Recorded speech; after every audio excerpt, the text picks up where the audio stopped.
Welcome to The Lock Shop with Nielson and Hustler, powered by Coolbet Canada.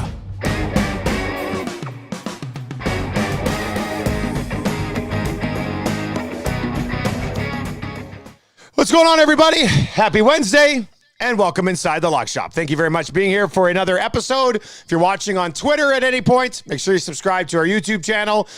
Just search Lock Shop Bets on YouTube. You can find it there. You also go on Twitter at Lock Shop Bets. There's a pinned tweet. Retweet it. Sub to the YouTube channel. You go in the mix for $1,000 when we hit 1,000 followers. And, of course, subscribe to the podcast as well on all of your podcasting platforms. Hus, what's up, buddy? Hey, just another day in first place in the peg. It may be minus 28 outside, but everyone's, funny enough, in a good mood last night. Big win for the Jets. Return from Paul Maurice last night.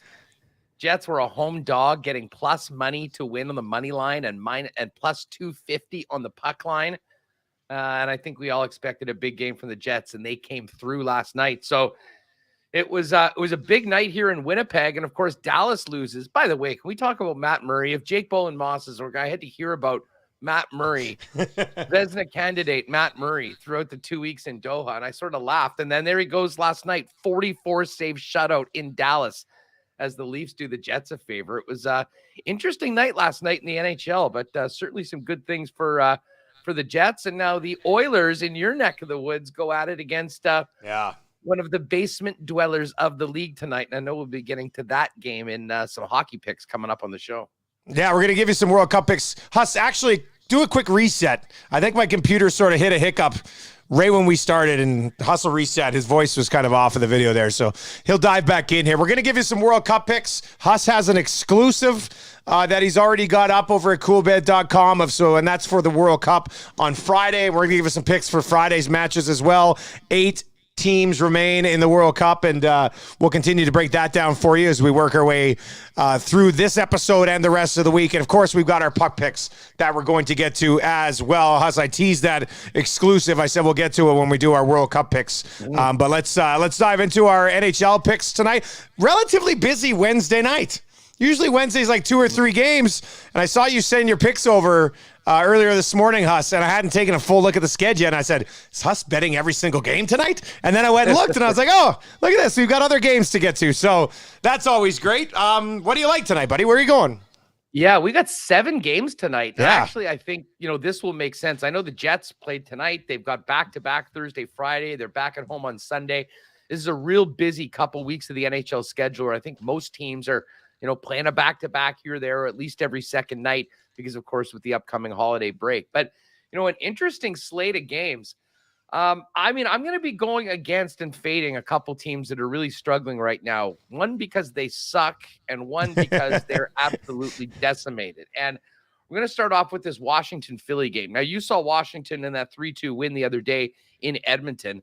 The Capitals, by no means world beaters right now, but still a real solid squad. And they're taking on the Philadelphia Flyers, who have been absolutely miserable. That being said, they did win a game this week, beating what is left of the Colorado Avalanche. We'll get to the Avalanche in a minute. This line now is at minus 145, actually. It's gone down. And I think maybe a little bit of that is the youngster Charlie Lindgren getting the start going up against Carter Hart. But listen, these teams, especially out there in that division, you have to get points against the bottom feeders. And the good teams and the teams that'll be in the playoffs are the ones that make that happen. And I think this is a perfect spot for Washington sort of continue their, maybe build off that win in Edmonton, going up against a Philly team that's pretty much overmatched most nights in the NHL. And listen, I know the backup goalie's in, but I still think, considering how bad Philly's been this year, it's a pretty nice number, and actually even better than when I locked it in earlier today at minus 154. So we're going to take the Caps in Philly. And then it's been a while since we've seen the Colorado Avalanche as a home dog, period. Never mind plus 162. But there's a reason for that. There is pretty much nobody left right now for the Avalanche. Let's just take a quick look at what their lines are looking like for tonight. Mikko Rantanen moving into the middle and playing center with Alex Newhook and Charles Hudon. Cogliano, JT Compher, and Logan O'Connor. Hand up if you even know who these guys are. This is the bottom 6. This is the bottom 6 for the Avalanche tonight. Dryden Hunt, Jean-Luc Foudy, Martin Kaut, Cal Burke, Ben Myers, Sampo Ranta. I don't know if I could pick one of those guys out of a Police lineup, to be perfectly Couldn't honest. pick him out of a lineup. Martin Kaut, I know because I've got a bunch of his rookie cards pulled in the crack pack over here. And then Sampo Ranta, he's a Finn, and I'm a big Finnish hockey fan. But the other four guys, no clue, buddy. No clue. Yeah. So, listen, I mean, they were already decimated, and now without Nate McKinnon for the next little while, this is a real bad time to be welcoming in the Boston Bruins, who have basically been the best team in the league since the drop of the puck this year. When I locked it in, it was minus 185. That line has moved towards the Bruins, minus 192 right now. But both of those teams, I mean, they are big road favorites. That being said, I love the spot for both Washington and Boston going up against an absolutely decimated Colorado Avalanche team. And then we get to the Oilers. And the Oilers were on the shit list last week when I was in Doha. You'll remember that the couple parlays we had, they're up 4-1 with 8 minutes left and end up beating Chicago 5-4. This is another opportunity against a bottom feeder in the league to actually cover a puck line, which right now it was minus 114. It's now minus 118. I wouldn't be surprised if that gets closer to about minus 125 by the time they drop the puck. Edmonton, bounce back game after that loss to Washington. And Stewie Skin's back in net tonight. Jack Campbell's going to be basically riding the pine until further notice.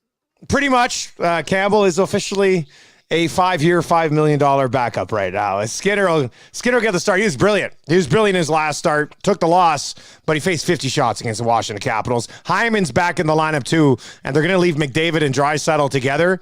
So some people in Edmonton wanted them to split them up. Just if this is a game against the Coyotes, try to win as a team. But I feel like Jay Woodcroft's just like, McDavid and Draisaitl, go combine for 6 points tonight, beat the Arizona Coyotes, and then we'll worry about it after. You know, that's what I view tonight. They loaded up the big line tonight. Point night for some of those guys, possibly against the Coyotes. You know who to stack on DraftKings, folks, if you're making a lineup tonight in that game. So listen, when I locked these in and put them together, it was plus 378. With the line movements in all three games, still pretty much right in that neighborhood, plus 375. So play these games individually somewhat, but I will be looking at maybe a bit bigger swing at a plus 375 parlay tonight in the lock shop for my picks. What do you got cooking? Well, I mean, a couple of the games that you've already hit on, and we certainly can come back around to those. The Oilers game, I know today I said on my show, I said McDavid and Draisaitl are going to torch the Coyotes tonight. Bill goes, Dusty, these guys don't torch anybody right now. Well, you're coming off a loss to Washington. You got the Coyotes coming in on game 14 of a 14-game road trip, if that's what you want to call it. They've been on the road for 14 straight.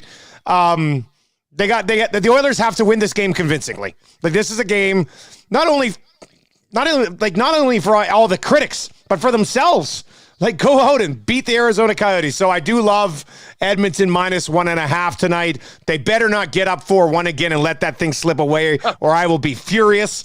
Boston, you got Boston minus 185. I decided to just take them in regulation. I love the number in regulation at minus 115 tonight for the Boston Bruins. You listed off the not so who's who of the bottom six right now, the Colorado Avalanche. So I'm on Boston in regulation. And then I love this value. I'm going to play this on its own here as well. Dylan Cousins over half a point at minus 134. Dylan Cousins was one of the top 3 players of the month in November. He's got 12 points in his last 7 games playing with Tage Thompson. 12 points in his last 7 games. You're still getting him here at minus 134. If you go actually look at that game right now, let me bring it up again because I'm going to give you all the players who have better odds to score points tonight because I think it's almost disrespectful that Dylan Cousins is at minus 132. Tage Thompson, minus 298. I get it. Johnny Gaudreau, minus 280. I put Dylan Cousins on that level with the way he's produced lately. Rasmus Dahlin, minus 257. Patrick Laine, minus 240. Tuck, minus 190. Jeff Skinner at minus 184. And we're getting Dylan Cousins at minus 132. So, I don't know. It doesn't make sense to me. You know where there's some good value just looking at that now that you brought it up? Picking a few guys to go under half a point. I mean, to not get a point. Yeah, good point. Gaudreau's 2-1. Laine's plus 174. Rasmus Dahlin Dahlin minus 257 to get a point without one plus 185. And certainly Tage Thompson, who, I don't know whether you can bet him at minus 298. I guess if you want to put some sort of a parlay in together, maybe you throw him on there. But I wouldn't mind taking a swing at a couple of these guys to not get a point tonight, specifically on Columbus. I think this would be a big game for Buffalo to kind of continue their surge after that really tough stretch they had after that hot start to 7-3. Plus money on Boone Jenner to not get a point. And he's been okay lately. But still, you're right, Hus.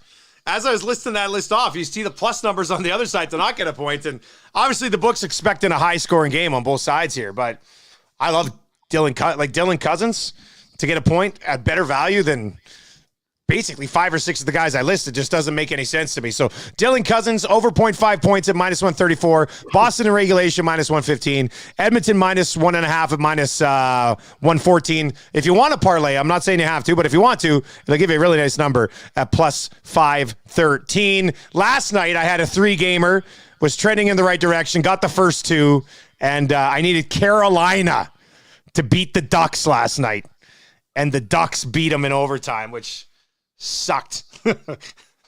Yeah, I had a 3-game puck line parlay last night with Jersey to win by 2, Jets to win by 2, and Carolina to win by 2. So I was looking at a nice cash out option as the Jets kind of cruised in the third period. I thought, no, we're gonna hedgings for gardeners. I'll roll with that. And well, what can we say? They didn't even get the 2 points. Never mind winning by 2. So we'll get back at it tonight. 7 games. And just one quick thing on this Buffalo Columbus game.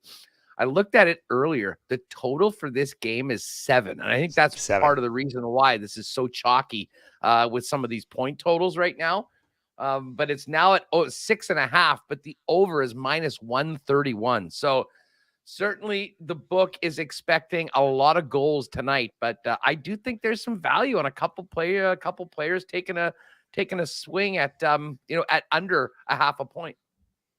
All right, let's slide over to the World Cup quarterfinal action. And Hus, we're taking a look at Friday's games here, and tell us about that exclusive that's already up. Yeah, so with the picks, I think that Brazil, they've been the class of the tournament. They're going to score like the over 2.5 goals in that game. But I do have enough respect for Croatia. I think that they can score. And when it comes to Netherlands and Argentina, listen, these teams are in the spot that they are for a reason. They're world-class elite teams, and I think they bring their best and make something happen. So, I'm on both teams to score for those individual bets. So I figured, this will be sort of a fun exclusive. Fired something over to Jake. If you bet both of those just by themselves, plus 109, plus 118, it comes out to about 355. So Jake and Patty have given us a nice little boost on this one. In the exclusives right now, all 4 teams to score. Netherlands, Argentina, Croatia, and Brazil, all to get a goal in their game on Friday. We got that juiced up to plus 410.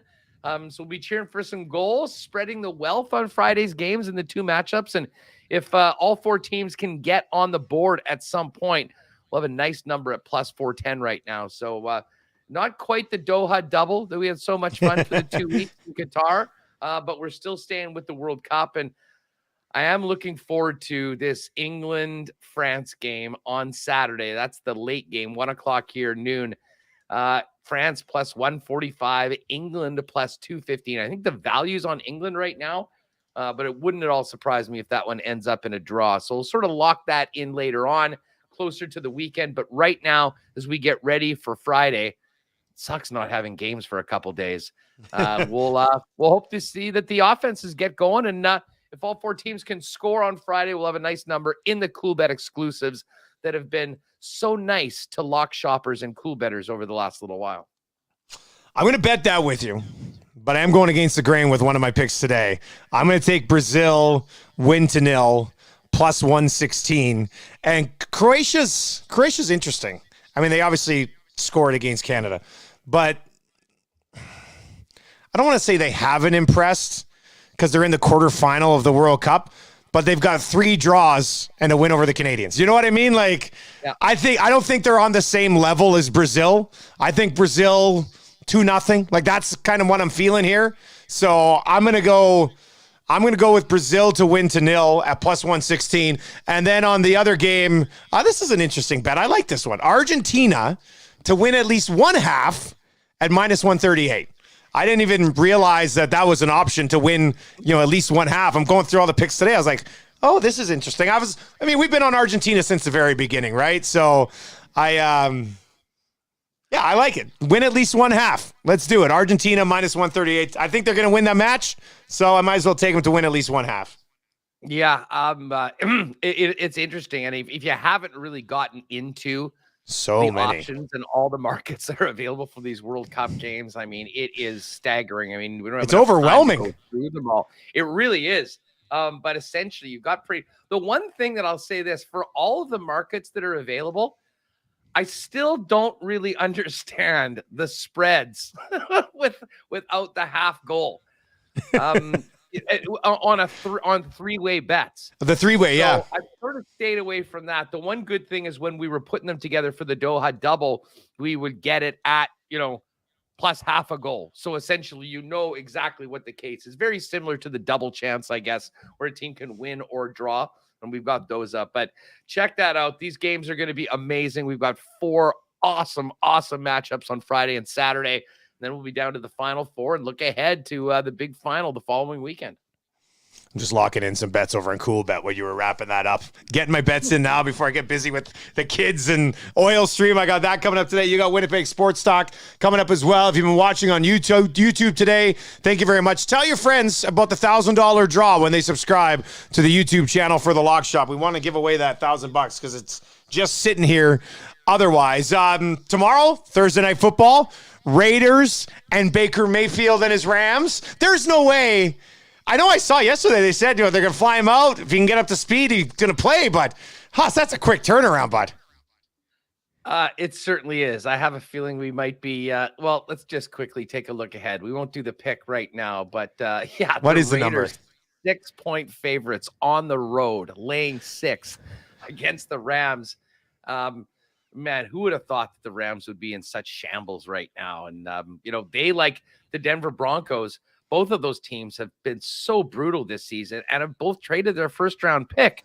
So the teams that are holding on to those in a pretty good spot. Of course, the Lions have played well enough. They've sort of moved themselves out of that top 10, but they're still going to have a top 10 pick. And I don't know, we'll never stop talking about this Russell Wilson trade. But the fact of the matter is that could be a top 5 pick for Seattle with Denver's first selection. And of course, they'll have their own as well. So we will get to that Raiders-Rams game tomorrow and hopefully stay hot with the primetime picks. And preparations are already going underway for Friday's best bets. Hopefully keep it going. And by the way, you mentioned the YouTube channel, folks.